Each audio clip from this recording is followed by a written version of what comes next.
नमस्कार प्यारे विद्यार्थियों, स्वागत है आपका आपके YouTube परिवार जीके विद्या सर में। कैसे हैं सभी लोग? एकदम बढ़िया हुए यही उम्मीद करता हूँ। और आपके जो तैयारी चल रही है उसके लिए शुभकामनाएं देता हूँ कि बहुत अच्छी भर्तियां आ रही है आपकी तैयारियों के लिए 2025 के अंदर। इसीलिए जो है अपन डिजिटल बोर्ड का भी सोच रहे हैं। ठीक है, संसार सर ने भी बताया होगा आपको और मैं भी बता रहा हूँ आपको। ठीक है, तो अपन आज पढ़ने वाले हैं प्रजामंडल आंदोलन। और प्रजामंडल आंदोलन के अंदर जो है सबसे पहला प्रजामंडल आंदोलन जो है हम पढ़ेंगे, वो पढ़ेंगे जयपुर प्रजामंडल आंदोलन। जयपुर प्रजामंडल, जितने भी प्रजामंडल आंदोलन है सबसे पहला जो अपना प्रजामंडल आता है वो है अपने पास जयपुर प्रजामंडल। तो जयपुर प्रजामंडल आया क्यों, क्या जरूरत पड़ी इसकी प्रजामंडल की? तो जयपुर की प्रजामंडल की आवश्यकता इसलिए पड़ी क्योंकि यहाँ पे एक मांग थी, वो थी उत्तरदायी सरकार की मांग। ठीक है, कारण कारण में अगर लिखूं सबसे पहले कारण, एक तरीके से कारण बता सकते हैं हम। ये कारण था उत्तरदायी सरकार, उत्तरदायी सरकार की मांग। ठीक है, उत्तरदायी सरकार की मांग हुई कि उत्तरदायी सरकार क्या है। अब आपके मन में सवाल आ रहा होगा कि उत्तरदायी सरकार क्या है। तो उत्तरदायी सरकार का अर्थ है कि जो सरकार है, अभी मान लो जो राजा है या फिर जो राजनीति है उसके पास जो अपना राजतंत्र है, ठीक है, तो उसके अंदर जो है जनता का भी सहयोग होना चाहिए, योगदान होना चाहिए। जिस तरीके से अभी है फिलहाल, जैसे कि अपन मान लो कि चुनाव होते हैं तो हम वोट देके उनको चुनते हैं, तो एक तरीके से जो है अपना योगदान है। ठीक है, जो भी शासन व्यवस्था चल रही है, प्रशासनिक हो राजनीतिक हो, जो भी व्यवस्था चल रही है उसके अंदर हमारा योगदान है प्रजा का। ठीक है, जैसे अब जनता है, जैसे कि अपने वोटिंग होते हैं, ठीक है, लोकसभा के राज्यसभा के होते हैं, तो उसके अंदर जो है अपना योगदान होता है क्योंकि हम वोट देते हैं वहां पे। ठीक है, विधानसभा के भी हो गए, जिसके भी हो गए, राज्यसभा के नहीं विधानसभा के जैसे वोट हो गए, तो उसके अंदर अपन भाग लेते हैं। ठीक है, क्योंकि वोट हम देते हैं तभी तो वो चुनते हैं। ठीक है, निर्वाचन होता है उनका। तो उसी प्रकार से यहाँ पे चाहते थे कि यहाँ पे जनता का उसमें जो है सहयोग हो। ठीक है, जनता का उसमें थोड़ा बहुत जो है कंट्रोल भी होना चाहिए। जो सरकार है आप उनके ऊपर, जो राजा राज उनके ऊपर जो शासन कर रहा है उसके ऊपर थोड़ा बहुत कंट्रोल प्रजा का भी होना चाहिए। ठीक है, इसी कारण जो है ये प्रजामंडल बनाया गया था, जयपुर प्रजामंडल। अब इसकी स्थापना कब हुई थी? तो इसकी स्थापना हुई थी 1931 के अंदर। मैं बात करूं स्थापना, स्थापना तो स्थापना हुई थी इसकी 1931 के अंदर हुई थी इसकी स्थापना। और किसने की थी? तो यहाँ पे मैंने बात बताई थी आपको, जमनालाल बजाज के बारे में बता चुका हूं मैं। ठीक है, जब अपन ने पढ़े थे आंदोलन, ठीक है, कौन से किसान आंदोलन, तो वहां पे बहुत बार जिक्र हुआ है अपने जमनालाल बजाज का, है ना। तो उसके बारे में बता चुका हूं, उनके बारे में बता चुका हूं मैं। तो जमनालाल बजाज तो उधर किसान आंदोलन में थोड़े से व्यस्त थे, तो इन्होंने कहा कि जयपुर प्रजामंडल, जयपुर जो अपने किसान आंदोलन था, या फिर अपन जिसको कह सकते हैं झुंझुनू या शेखावटी किसान आंदोलन, तो वहां पे जो है कौन अपने थे व्यस्त? अपने जमनालाल बजाज हो गए, हीरालाल शास्त्री हो गए, तो वहां पे जो है व्यस्त थे। तो इन्होंने जो है यहाँ पे संस्थापक या फिर अपने अध्यक्ष मान लो, जिसको जो किसको बनाया था, तो वो यहाँ पे थे। ऐसे लिख सकते हैं अपने संस्थापक,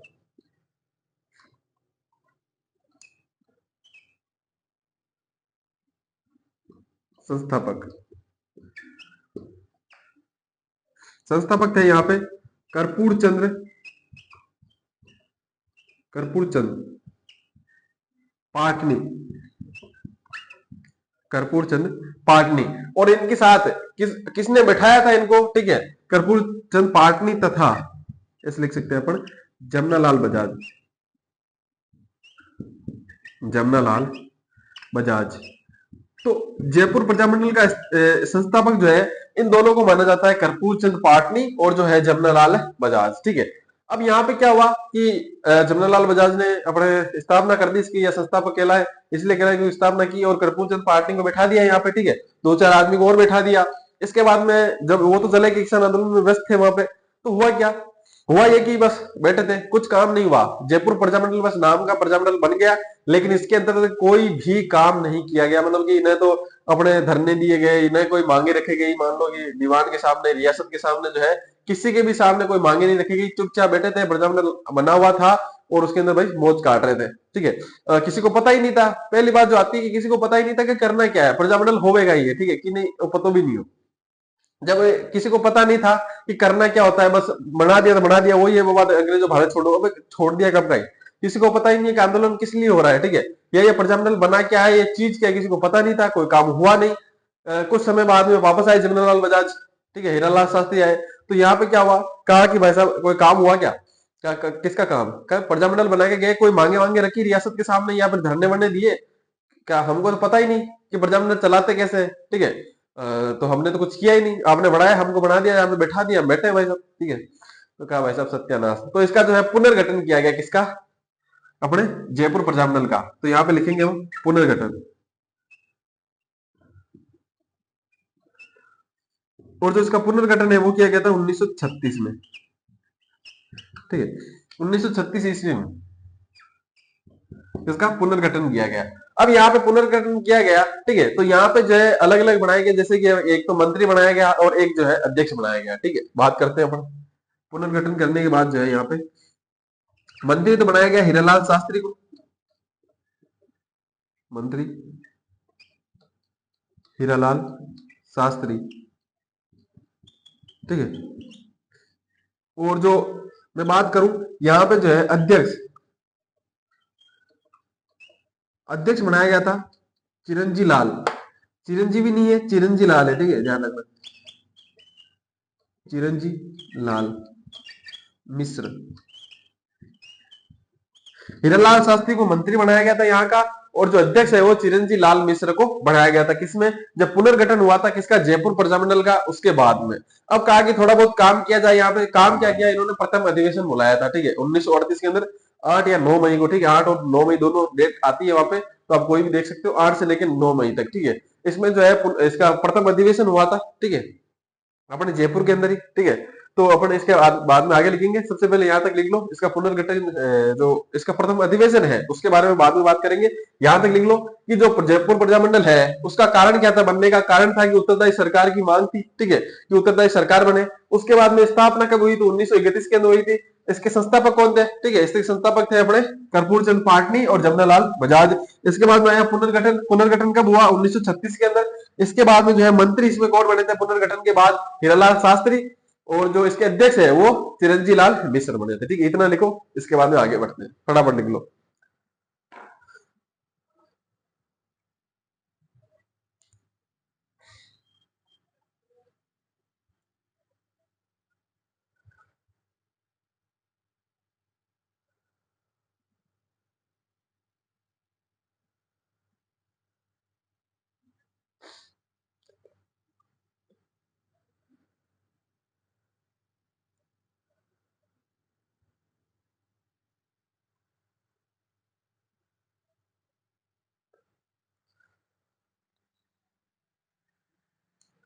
लिखो, फटाफट से लिखो।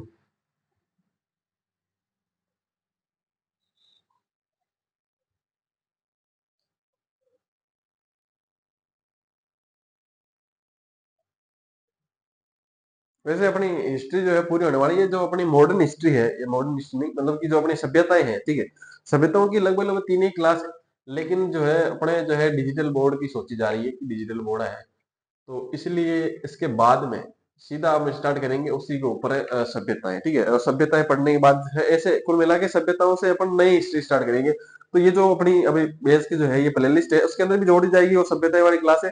और एक अलग से क्लास है जहाँ से सभ्यताएं, उसके बाद में फिर जो है अपने मिडावल हिस्ट्री आ गई, फिर मॉडर्न हिस्ट्री आ जाएगी वापस से। इस तरह से जो है वापस एकदम हिस्ट्री हो जाएगी आपकी 2025 में। ये जो है हिस्ट्री का एक से मान सकते हो अंतिम पार्ट है अपने, कौन सा है? मॉडर्न हिस्ट्री वाला है ना। तो वो अभी चल रहा है, फिर इसके बाद में वापस स्टार्ट हो जाएगा। लिखो फटाफट।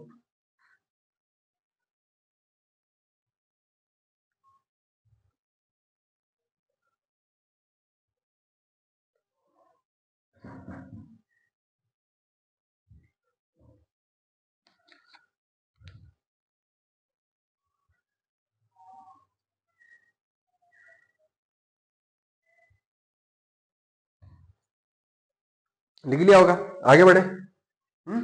चलो।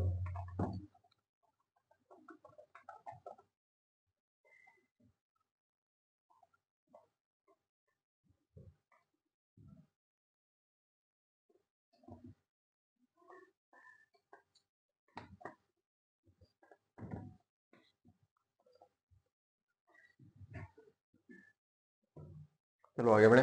बात करता हूं मैं इसके प्रथम अधिवेशन की। किसका प्रथम अधिवेशन कब हुआ? किसका? जब पुनर्गठन हुआ था 1936 के अंदर, और इसका जो है अपने प्रथम अधिवेशन हुआ था, प्रथम अधिवेशन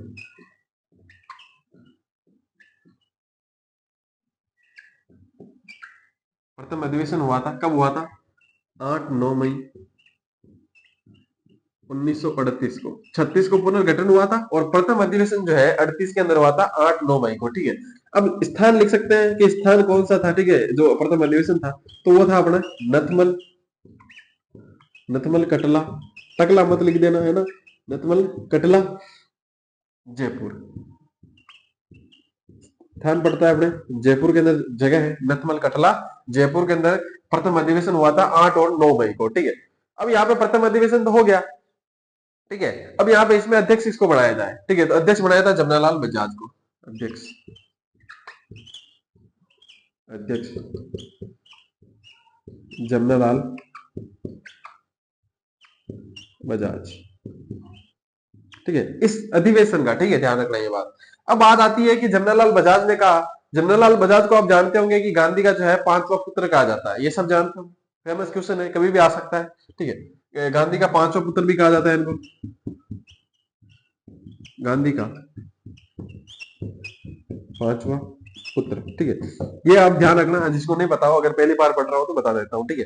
अब जब यानी गांधी का पांचवा पुत्र है, यानी कि बापू के एकदम क्लोज आदमी है, ठीक है। गांधी जी के वैसे 4 ही बेटे थे, लेकिन पांचवे पुत्र इसलिए कहलाते हैं कि उनके बहुत ज्यादा क्लोज थे, ठीक है। ऐसा नहीं कि उनके पुत्र है, ये असलियत में नहीं थे, लेकिन कहलाते क्योंकि इतने ज्यादा उनके क्लोज थे, या फिर उनके पास में थे, इनके बीच में जो संबंध थे वो इतने क्लोज थे, ठीक है। अब जब बापू मानते थे अपना पांचवा पुत्र कहते थे इनको, इसके मतलब कि मामला ठीक ठाक बैठा हुआ था बापू से, तो कहा कि अगर मान लो कि प्रजामंडल तो खोल लिया है इसका, मान लो कि पुनर्गठन भी कर दिया है, प्रथम अधिवेशन भी रख लिया, लेकिन ऐसे ही मान लो कि प्रथम अधिवेशन कर दिया तो बात फैलेगी नहीं और प्रजामंडल भी आगे बढ़ेगा नहीं, आगे नहीं बढ़ेगा तो प्रजामंडल बड़ा नहीं बन सकता, जब बड़ा नहीं बनेगा उसकी ताकत ही नहीं होगी प्रजामंडल में, तो फिर रियासत जो है अपनी मांगे कैसी मानेगी, ठीक है। तो बड़ा बनाने के लिए कहा कि कोई बड़ा नेता अगर इसमें भाग ले, ठीक है, तो इसके बाद में जो है प्रजामंडल स्ट्रॉन्ग हो सकता है, उसकी ताकत ज्यादा से ज्यादा बढ़ सकती है, तो क्या करें, तो बड़ा नेता कौन हो सकता है, तो भारत के अंदर सबसे बड़ा नेता उस समय एक ही था, कौन था, अपने बापू महात्मा गांधी। फोन टिकाया भाई साहब जमनालाल बजाज ने कि बापू कैसे हो, धोख दो का खुशी रहो मेरा है, प्रजामंडल चला रहे हो, बढ़िया चलाओ, क्या प्रजामंडल तो चला रहे हैं, वो उसका पुनर्गठन किया था और अधिवेशन है अपना पहला, ठीक है, आना है। तो गांधी जी ने कहा बापू ने कि देख बेटा, बात यह है कि अब कितनी सारी रियासतें हैं, कितने सारे प्रजामंडल बन रखे हैं, ठीक है, अब एक एक में जाके फीता काटूंगा तो हो गया भाई साहब भारत तो आजाद, ठीक है। तो जमनालाल बजाज ने क्या ये कि अगर बापू ने, मैं तो 500 बेटो हूँ थानों ने, है नहीं, तो थन तो आड़ो पड़ी नहीं है, मत करो ने, है, मतलब मामला बैठेगा कैसे, तुम अगर आप नहीं आओगे तो मामला कैसे बैठेगा, तो उन्होंने कहा ठीक है अगर मैं नहीं आ सकता देखो, लेकिन कहीं मान भेज दो, मान भेज दो, ठीक है। कहा कि मम्मी आ रही है, कहा ठीक है, तो कस्तूरबा बाई का, जो कस्तूरबा बाई गांधी थी, ठीक है, उनको जो है यहाँ पे कस्तूरबा गांधी को जो है यहाँ पे भेज दिया गया, ठीक है। गांधी जी ने कहा था मम्मी भेजो, ठीक है, ठीक है। तो यहाँ पे जो है 10 मई को कस्तूरबा गांधी आई, 10 मई को कस्तूरबा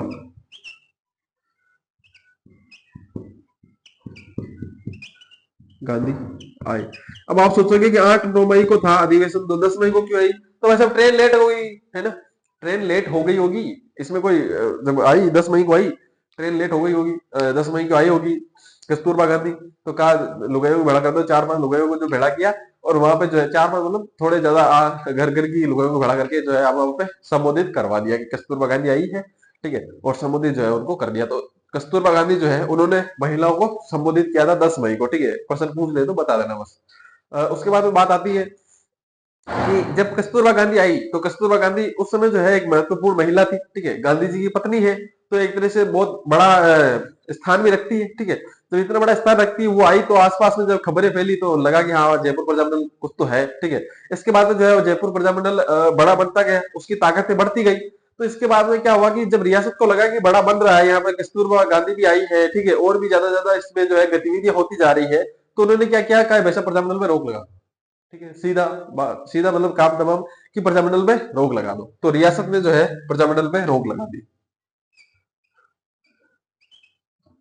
रियासत ने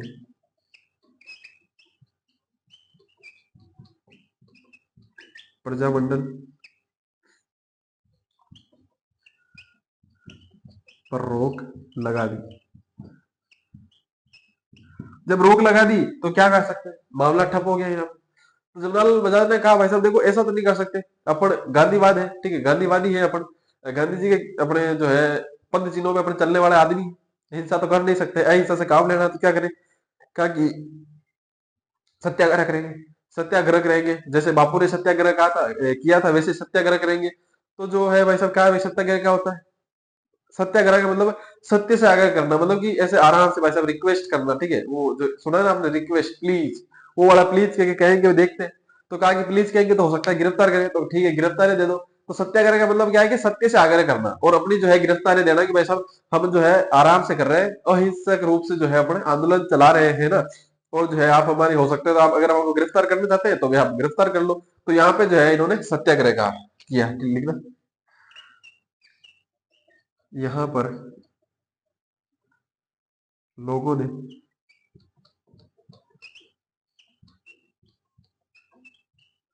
सत्याग्रह किया तथा जमनालाल बजाज, जमनालाल बजाज सहित कई नेताओं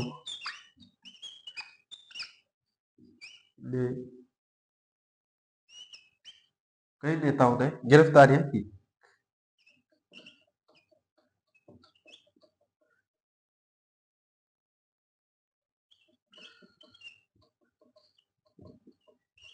अब यहाँ पे कुछ महिलाओं ने भी जो है गिरफ्तारी दी थी, उसकी बात आगे करेंगे। सबसे पहले जो है यहाँ तक लिख लो, अपन ने क्या पढ़ा अभी तक, कि प्रथम अधिवेशन हुआ था, कब हुआ था? 8 या 9 मई को हुआ था 1938 के अंदर। स्थान कौन सा था? नतमल का कटला, जयपुर के अंदर, ठीक है। अध्यक्ष कौन था इसका? जमनालाल बजाज था, जो कि गांधी के पांचवे पुत्र कहलाते हैं।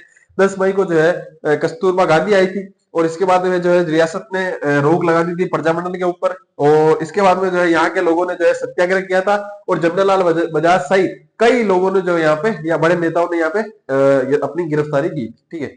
इतना लिखो। इसके बाद में जो है महिलाएं गिरफ्तारी, जो महिलाएं गिरफ्तार की गई थी या जिन्होंने गिरफ्तारी दी थी, उनकी बात करते हैं। 3-4 महिला थी, जैसे रमा देवी तो बिजोलिया में पढ़ रहे थे हमने, जो हीरालाल शास्त्री की पत्नी थी, ठीक है, और जमनालाल बजाज की पत्नी थी। तो उनके एक चार दो चार नाम है, ठीक है, वो लिखेंगे। पहले यहाँ तक लिख लो, फटाफट लिखो।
लिख लिया होगा, लिखो फटाफट से, नहीं लिखा होगा। महिलाओं के नाम जैसे रमा देवी है, नाम लिख लो वैसे लिखना चाहो तो, वरना मैं लिखा दूंगा अभी।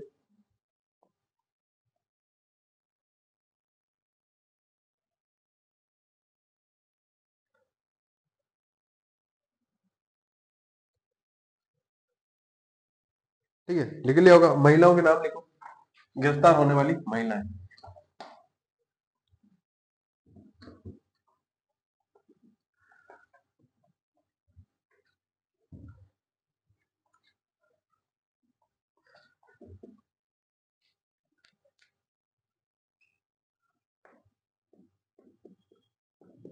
गिरफ्तार होने वाली महिलाएं।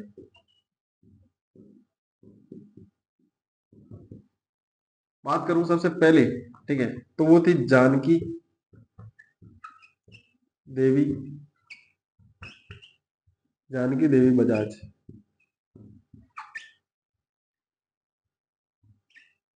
ठीक है, बात आती है दूसरी, वो थी रत्न देवी, रत्ना देवी शास्त्री। तीसरी थी रमाबाई,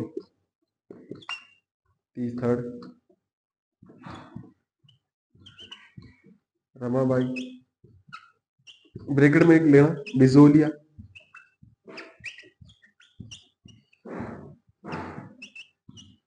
किसान आंदोलन के दौरान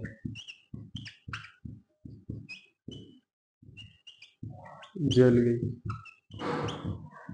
ठीक है, ये भी लिख लेना भाई। अब मैं बात करता हूँ यहाँ पे जो है, मैंने एक आपको बात बताई थी कहाँ पे, जब हम पढ़ रहे थे शेखावटी किसान आंदोलन।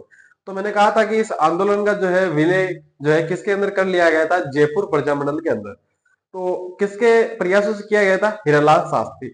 और हीरालाल शास्त्री यहाँ पे जो है मंत्री थे, तो उनके प्रयासों से जो है प्रजामंडल आंदोलन जो है उसके अंदर, जयपुर प्रजामंडल आंदोलन है उसके अंदर जो है किसान आंदोलन था, शेखावटी किसान आंदोलन, उसका जो है विलय कर लिया गया था। कि भाई आप अलग से क्यों लड़ रहे हो, भाई जो आपकी मांगे हैं वो हम हमारी मांगों के साथ ही आपकी मांगे रख लेंगे, क्योंकि वहां पे भी हीरालाल शास्त्री का कुछ योगदान था उसके किसान आंदोलन के अंदर, और यहाँ पे भी जो है बहुत महत्वपूर्ण स्थान था उनका। तो उन्होंने कहा कि आप हमारे साथ जुड़ जाइए, तो जो अपना प्रजामंडल है वो भी स्ट्रॉन्ग हो जाएगा, और उससे क्या होगा कि हमारी जो मांगे हैं वो आगे अपन रख सकेंगे। ठीक है, प्रेशर जो है उसके ऊपर, दबाव जो है रियासत के ऊपर ज्यादा पड़ेगा, क्योंकि लोग ज्यादा होंगे तो दबाव भी उनके ऊपर ज्यादा पड़ेगा। इसके बाद जो है 8 अगस्त 1942 को जो है अपने भारत छोड़ो आंदोलन का आंदोलन की शुरुआत की थी अपने महात्मा गांधी ने। ठीक है, अब उस समय जो है अपने हीरालाल शास्त्री वहीं पे थे अपने बापू के पास। तो बापू ने कहा भाई साहब अपना आंदोलन स्टार्ट कर रहे हैं, ठीक है, तो प्रजामंडल को बोल देना कि भाई साहब भाग ले लेना, ठीक है, इसके अंदर। तो हीरालाल शास्त्री वापस आते हैं यहाँ पर, और आकर जो है बात करते हैं किससे, प्रजामंडल से। कि प्रजामंडल से बात करते हैं कि भाई साहब ऐसा ऐसा बापू स्टार्ट करने वाले हैं 8 अगस्त को, और अपने को जो है यहाँ पे भाग लेना है। जब भाग लेना है, ये बात जब रियासत को पता चली, जब दीवान था यहाँ पे एक मिर्जा इस्माइल, ठीक है, मिर्जा इस्माइल को पता चला, दीवान यहाँ का रियासत जयपुर जो अपनी रियासत है उसका दीवान था मिर्जा इस्माइल। मिर्जा इस्माइल को जब ये पता चलती है कि भाई भारत छोड़ो आंदोलन में प्रजामंडल ये भाग लेने वाला है, ठीक है, तो उन्होंने कहा भाई साहब क्यों लेना, तो उन्होंने कहा भाई साहब हमारी मांगे मनवानी है, ठीक है, क्योंकि जब हम बापू को साथ देंगे तो बापू हमारे साथ देंगे, ठीक है, और हम रियासत के सामने क्या रखेंगे, मांगे रखेंगे, तब जाके रियासत हमारी मांगे मानेगी। तो कहा आपकी क्या मांगे हैं, ठीक है, हमें मान लेंगे। उसके बाद एक समझौता हुआ था, वो अपने पढ़ते हैं अभी, इससे पहले ये 3 नाम लिख लो फटाफट, उसके बाद में वो अपना समझौता पढ़ते हैं, जो कि 17 सितंबर को हुआ था, ठीक है, 1942 को हुआ था। 8 अगस्त को शुरू हो गया था, तो इसके बाद में आया था वापस अपने सिमरलाल बजाज, नहीं सॉरी, हिरेलाल शास्त्री आए थे, और उसके बाद में अपने वो समझौता हुआ था। लिखो, जेंटलमैन।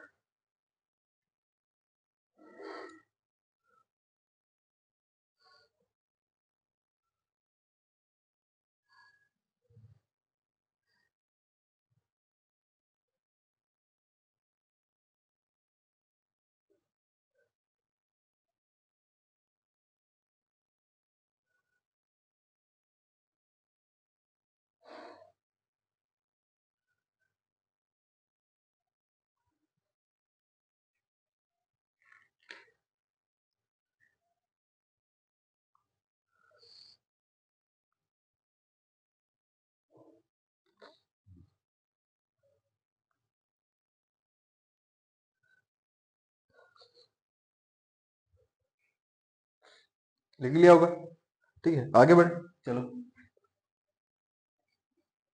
अब मैंने बताया था कि 8 अगस्त को वो लिख लेते हैं एक बार, ठीक है,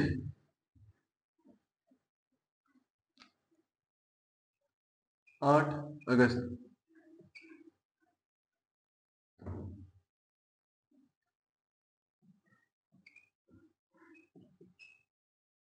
8 अगस्त 1942 को भारत छोड़ो आंदोलन प्रारंभ हुआ। ठीक है। अब इसके अंदर जो है मैंने कहा था रियासत ने इसके अंदर भाग नहीं लिया था। ठीक है, क्यों? क्योंकि जो है यहाँ पे मिर्जा इस्माइल ने उनकी मांगे मान ली थी लगभग लगभग सारी सारी, है ना। और ये जो शर्त है कि प्रजामंडल आंदोलन में भाग नहीं लेगा। ठीक है, मतलब जो भारत छोड़ो आंदोलन है उसके अंदर प्रजामंडल जो है वो भाग नहीं लेगा। ये शर्त किसने रखी थी? मिर्जा इस्माइल ने जो है ये शर्त रखी थी। ठीक है। अब बात करते हैं कौन सा एग्रीमेंट? Gentleman agreement.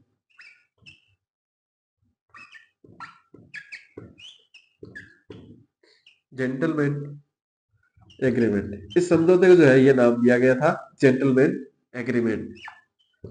कब हुआ था? अभी बताया था मैंने, 17 सितंबर 1942 को। ठीक है। किस किस के मध्य हुआ था? तो एक थे अपने मिर्जा इस्माइल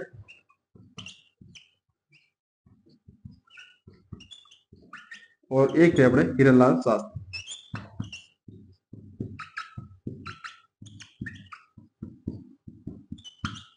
ठीक है, किस किस के मध्य?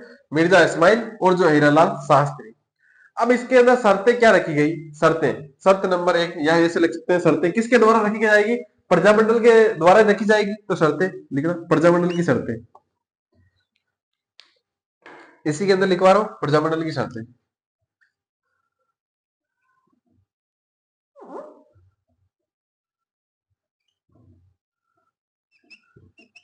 प्रजामंडल की शर्तें, प्रजामंडल की शर्तें क्या थी? नंबर वन बात करूं मैं तो उत्तरदायी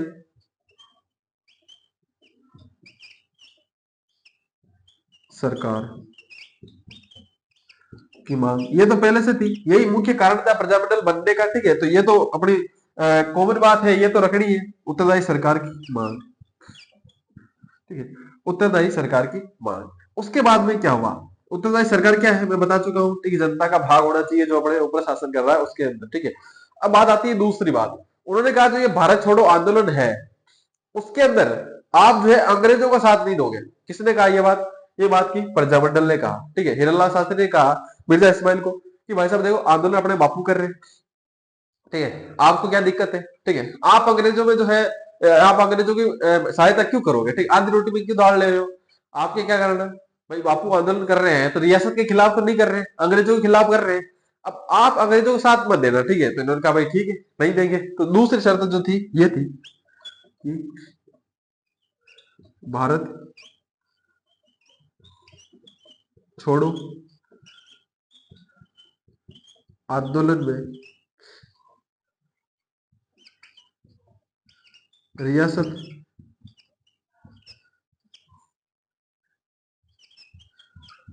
अंग्रेजों का साथ नहीं देगी। ठीक है, ये शर्त भी मान ली, ये तो मान ही ली उत्तरदायी सरकार वाली मान ली। ठीक है, और दूसरी जो है ये शर्त कौन सी? भारत छोड़ो आंदोलन में रियासत जो है अंग्रेजों का साथ नहीं देगी, ये भी मान ली थी। तो उन्होंने कहा पॉइंट लिखो तीन, तीसरा नंबर पॉइंट नंबर लिखो तीन। ठीक है, और हेडिंग डाल के। ठीक है, तो उन्होंने क्या किया भाई तीसरा पॉइंट बता दो। तो उन्होंने कहा कि आप जो ये मान लो कि हमारे भाई बंधु होते हैं, मान लो कि जिसने मान लो कहीं मेरठ में मान लो दंगा कर दिया या बम फोड़ के आ गया भाई साहब आंदोलन के नाम पर आजादी के लिए जो है वहां पे दंगे करके आ गया, और हम मान लो अपने भाई बंधु को यहाँ पे शरण दे रहे हैं, तो आप उसको पकड़ के जो है अंग्रेजों को लौटा देते हो। भाई आपको क्या करना है? दंगा आपके यहाँ थोड़ी किया है, दंगा वहां पे करके आया, शरण हमने दी है। तो आप जो हमारे क्रांतिकारी नेता होते हैं या फिर भाई बंधु होते हैं उनको आप गिरफ्तार करके जो उनको दे देते हैं। ठीक है, अब जब जो शरण देते हैं जिनको, आप उनको गिरफ्तार करते हो और उनको अंग्रेजों को लौटा देते हो। तो ये नहीं करना है। ठीक है, और जितने भी किए हैं उनको वापस करो। ठीक है, कम से कम जो है अब आएंगे उनको जिनको शरण देंगे हम, उनको जो आप गिरफ्तार नहीं करेंगे। ये शर्त इनकी तीसरी नंबर लिखना।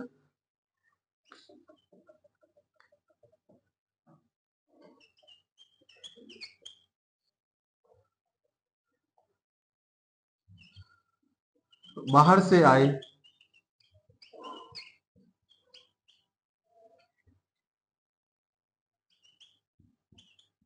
शरणार्थी क्रांतिकारियों को रियासत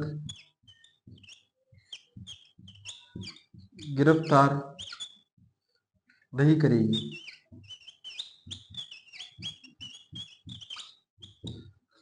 नाक एकदम बंद है, ठीक है, उसके बाद में क्लास लेनी पड़ रही है तो सो सकते हो आप, मुंह से बोलना पड़ रहा है, ठीक है, सांस नाक से ले नहीं सकते, मुंह से लेनी पड़ रही है, मुंह से बोलना पड़ रहा है, ठीक है, तो थोड़ी हो सकती है आपकी तकलीफ हो, ठीक है, वो वर्ड जो है बोलने में पूरा क्लेरिफाई नहीं आ रही हो, ठीक है। तो यहाँ पे कौन कौन सी शर्तें होगी कि उत्तरदायी सरकार की मांग हो गई, दूसरी होगी कि भारत छोड़ो आंदोलन में रियासत अंग्रेजों का साथ नहीं देगी, और जो बाहर से आए हुए अपने शरणार्थी अपने कौन है क्रांतिकारी भाई बंधु है, उनको भी रियासत जो है गिरफ्तार नहीं करेगी। अब मिर्जा इस्माइल ने कहा भाई साहब एक साथ मैं भी रख लूं क्या, तो हिरला शास्त्री ने कहा भाई साहब पड़ी तीन रखिए, आप भी रख लो, ठीक। तो उन्होंने कहा कि आप जो है भारत छोड़ो आंदोलन के अंदर भाग नहीं लेंगे, ये हमको बस इतना चाहिए, ठीक है। जो प्रजामंडल आंदोलन है, ये प्रजामंडल जयपुर प्रजामंडल जो है भारत छोड़ो आंदोलन में भाग नहीं लेगा। तो अगर प्रश्न पूछ ले कौन सा कि किस प्रजामंडल ने जो है भारत छोड़ो आंदोलन में भाग नहीं लिया था, तो वो कौन सा होगा, जयपुर प्रजामंडल आंदोलन, ठीक है, या जयपुर प्रजामंडल। सबसे ज्यादा जो है हिस्ट्री के अंदर प्रश्न पूछे जाते हैं यहीं से प्रजामंडल से ही, ठीक है। कोई भी एग्जाम देख लेना जहां पे मान लो कि हिस्ट्री के 10% आए, ठीक है, ऑलमोस्ट इतने आते हैं, 10 12 15 15 से ज्यादा लगभग आते नहीं है, जितने भी कॉम्पिटिटिव एग्जाम होते हैं कभी आते हैं लेकिन ज्यादा नहीं आते। लेकिन जो जिसमें एक प्रॉपर हिस्ट्री सब्जेक्ट ही होता है, ठीक है, जैसे रीट वेट हो गई थी, उसके अंदर तो उतने जितने परसेंट रख रखे हैं उतने तो आएंगे। लेकिन इसकी बात कर रहा हूँ मैं किसकी, अपने अदर कॉम्पिटिशन एग्जाम की, ठीक है, जहाँ पे यहाँ पे मार्जिन फिक्स नहीं होता कि भाई हिस्ट्री के इतने आएंगे तो इतने आएंगे, ठीक है। आप जीके दे दिया भाई जीके इतने का आएगा, तो वहां पे जो हिस्ट्री थोड़ा मार्जिन कम रखती है, ठीक है। तो वहां पे जो है सबसे ज्यादा परसेंट किसके आते हैं, प्रजामंडल के आते हैं, ठीक है। 10 अगर आ रहे हैं तो 10 में से 2 से 3% आपको प्रजामंडलों के मिल जाएंगे लगभग लगभग, ठीक है। लिख रहा आगे, रियासत की शर्त, या डायरेक्ट लिख लो रियासत की शर्त के अनुसार, अनुसार प्रजामंडल ने भारत छोड़ो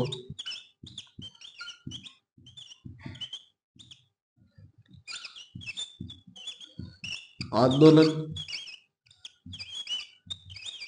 में भाग नहीं लिया, ठीक है।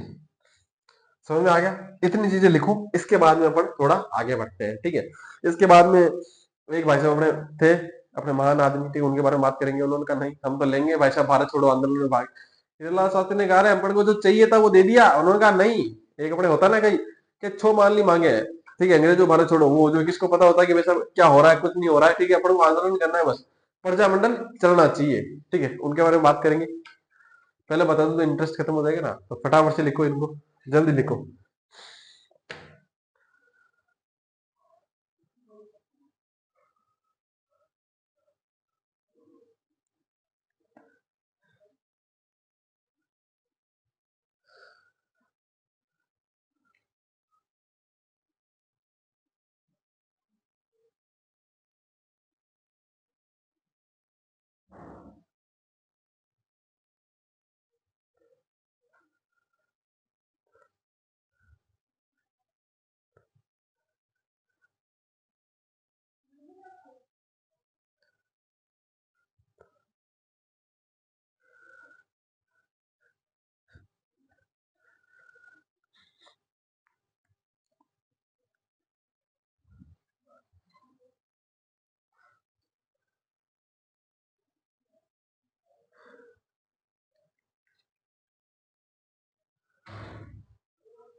लिखो लिखो।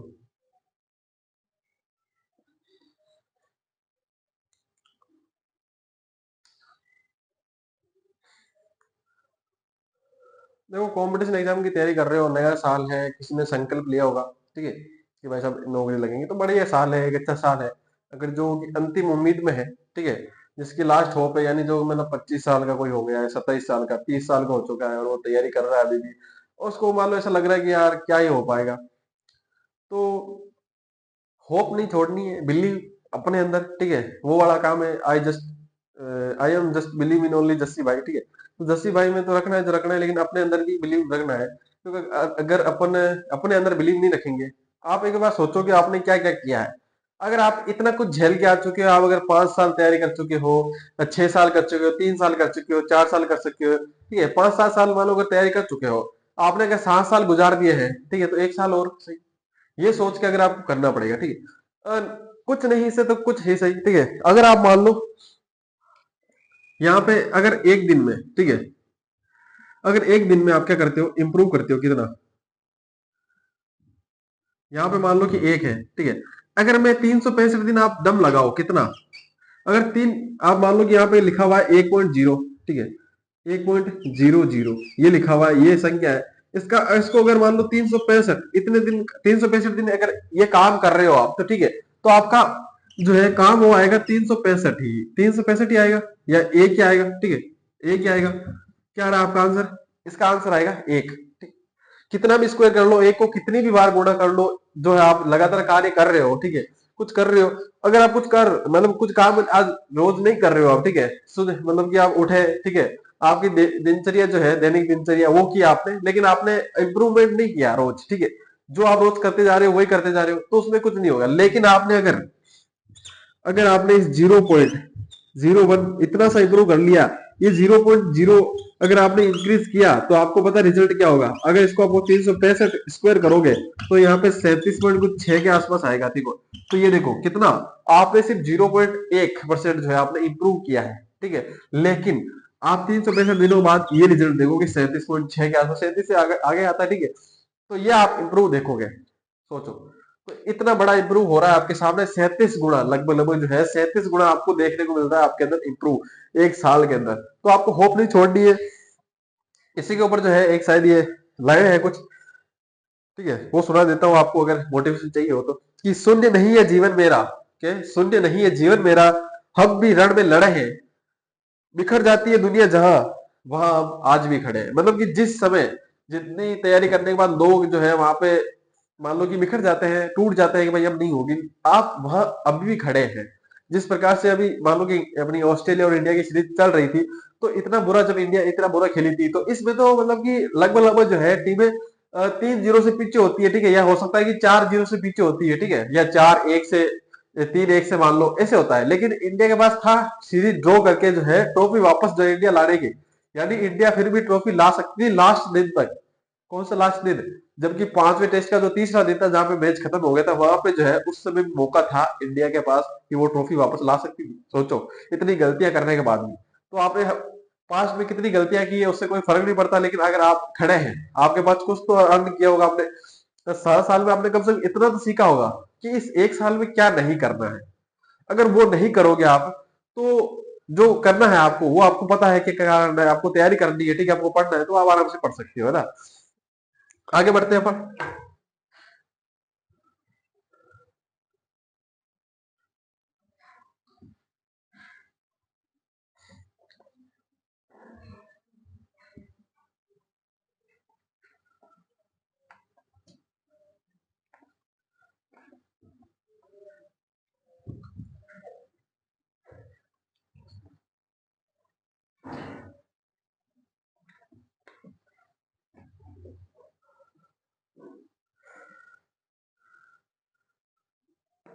ठीक है, बात करता हूं मैं बाबा हरिश्चंद्र की। कौन, हरिश्चंद्र की नहीं, बाबा हरिश्चंद्र की। अब हिजलाल शास्त्री ने आके बात तो कह दिया, भाई साहब अपनी डील हो चुकी है, अपना जेंटलमैन एग्रीमेंट हो चुका है, जिसके तहत जो है रियासत ने अपनी सारी मांगे मान ली है भाई। जो अपनी आजा वो अपनी उत्तरदायी सरकार है उसकी बात मान ली है, ठीक है। क्रांतिकारी को अगर शरण देंगे तो उसको भी गिरफ्तार नहीं करेंगे, ठीक है, और भारत छोड़ो आंदोलन के अंदर वो जो अंग्रेजों की सहायता है वो भी नहीं करेगी रियासत, तो ठीक है, अपन को बस इतना काम करना है कि भारत छोड़ो आंदोलन में जो है भाग नहीं लेना।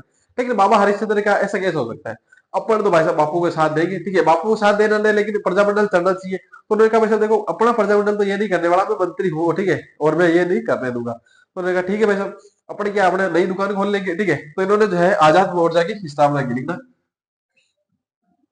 बाबा हरिश्चंद्र ने आजाद मोर्चे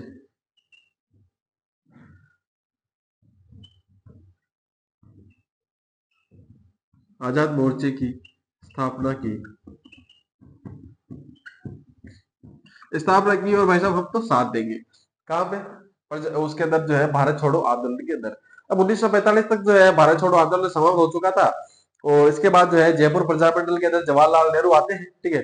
और वो कहते हैं भाई साहब कैसे चल रहा है प्रजामंडल। हिराला शास्त्री कहते हैं भाई साहब कैसा तो क्या चल रहा है, ठीक है, ठीक चल रहा है। और अपने उन्होंने कहा वो अपने सुना है बाबा हरिश्चंद्र जो है अपने दिख नहीं रहे यहाँ पे, कहाँ पे गए हुए हैं? उन्होंने कहा वो तो प्रजामंडल का हिस्सा ही नहीं है। कहा क्यों? कि उन्होंने नई दुकान खोल ली अपने आजाद मोर्चा का। क्यों?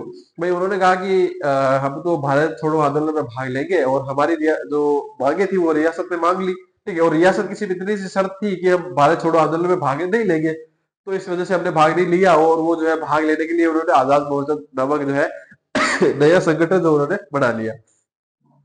कहा अब तो बंद ही हो चुका है भाई, भारत छोड़ो आंदोलन जो है अब समाप्त हो चुका है। अब तो कम से कम जो है प्रजामंडल में आओ। तो उन्होंने कहा देखो हमारे कहने से तो आ नहीं रहे, आप समझा लो शायद आ जाए। तो पंडित जवाहरलाल नेहरू ने कहा तो भाई साहब मान गए बाबा हरिश्चंद्र। और उनके कहने पे जो है उस आजाद मोर्चा का जो विलय है वापस प्रजामंडल में कर लिया गया, ठीक ना, 1945 में। पंडित जवाहर लाल नेहरू, पंडित जवाहरलाल नेहरू के कहने पर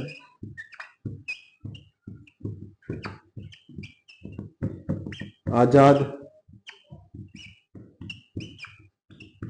मोर्चे का विलय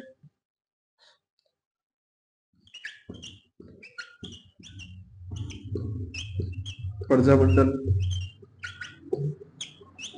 में कर लिया गया, ठीक है।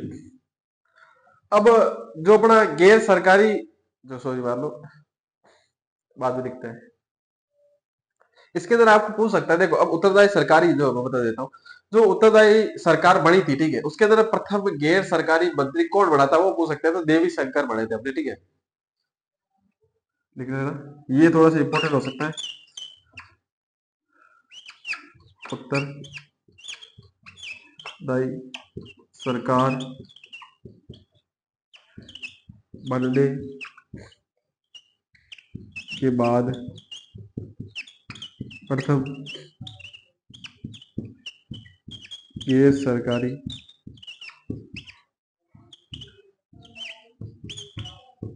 मंत्री देवी शंकर प्रसाद, ठीक है।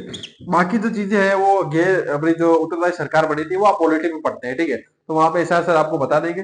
ये इतनी सी इंपॉर्टेंट चीज थी, ये पूछ लिया जाता है कई बार हिस्ट्री के पॉइंट ऑफ व्यू से, ठीक है। जिसमें पॉलिटी नहीं होती वो भी इसमें परसेंट ये आ जाता है, ठीक है। ये आप जो है देख लेना, थोड़ा सा लिखो यहाँ तक। इसके बाद जो है अपन आगे चलते हैं।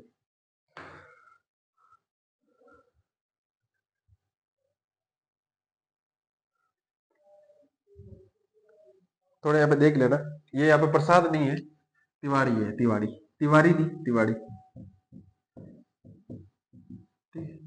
बस ऐसे ही डाल ले तो तब आप लिखो।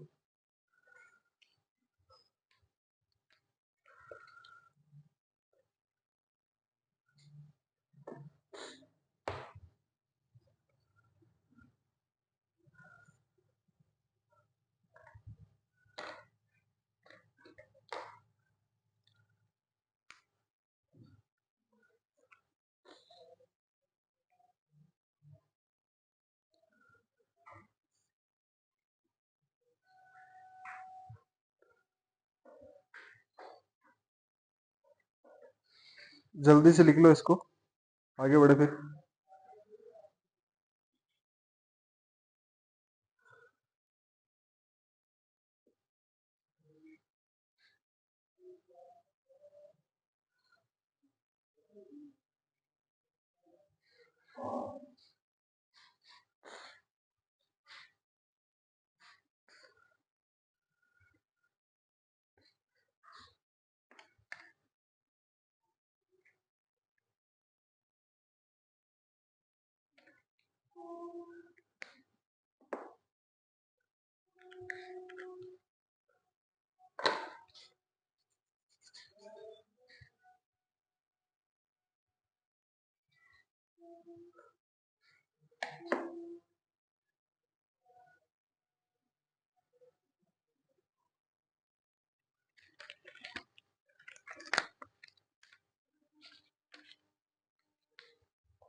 लिख लिया होगा।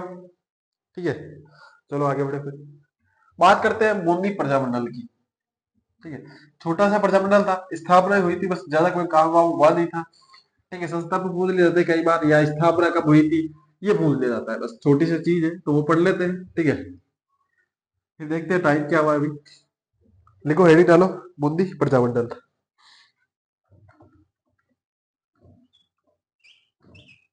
बूंदी प्रजामंडल। ठीक है, अब इसकी स्थापना कब हुई? स्थापना, बात करूं मैं स्थापना, तो 1931 के अंदर हुआ था। एक मिनट। ठीक है, 1931 के अंदर। और संस्थापक है इसके, संस्थापक,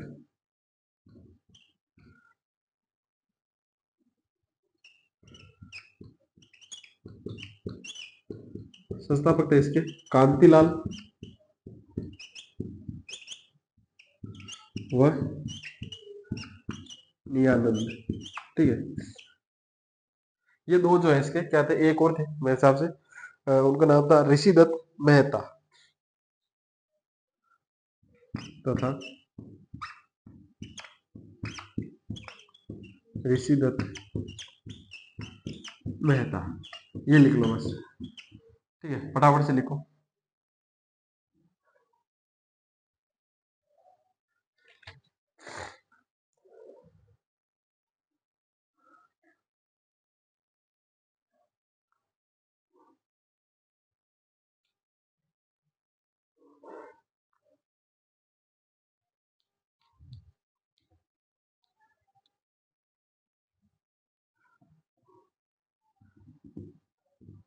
लिखो फटाफट। जो अपने ऋषिदत्त मेहता है, इनका एक अखबार भी लिखता था, समाचार पत्र भी निकलता था, वो भी लिख लो। इनका एक समाचार पत्र भी था जिसे वीकली राजस्थान कहते हैं, जो कि सप्ताह में एक बार आता था। ठीक है, लिख लेना, समाचार पत्र। समाचार पत्र वो था राजस्थान वीकली, जो कि अपने निकलता था ब्यावर से। ये पूछ लिया जाता है कि इसका प्रकाशन कहां से होता था, ब्यावर से। ठीक है, लिख लो फटाफट। यहाँ पे जो है अपना बूंदी, सबसे पहले अपन ने पढ़ा है कौन सा, जयपुर प्रजामंडल। उसके बाद में अपने बूंदी प्रजामंडल पढ़ा है। जो अपने क्रांतिकारी हुए हैं, जैसे कि दो नेता हुए हैं, जैसे कि अपने मैंने पढ़ा था अभी, हिरला शास्त्री और जमनालाल बजाज। ठीक है, इन दोनों के बारे में मैं सोच रहा हूँ कि अभी पढ़ा हूँ, इससे अच्छा है कि एक क्रांतिकारियों की एक अलग से क्लास ले आऊंगा मैं, जिसके अंदर बाकी जितने भी अपने क्रांतिकारी हो गए उसके बारे में पढ़ लेंगे, है ना। तो ये लिख लो फटाफट से।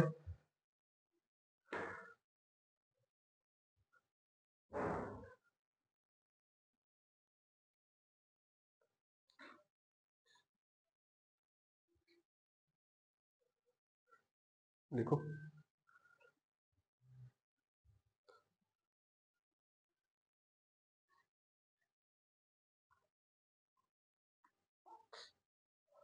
लिख लिया होगा। तो मिलेंगे अगली क्लास में अपन, है ना। नया प्रजामंडल के साथ मारवाड़ या मेवाड़ प्रजामंडल अपन पढ़ेंगे उसके अंदर। तो तब तक के लिए take care, bye, thank you, धन्यवाद, ध्यान रखिए अपना और अपनों का।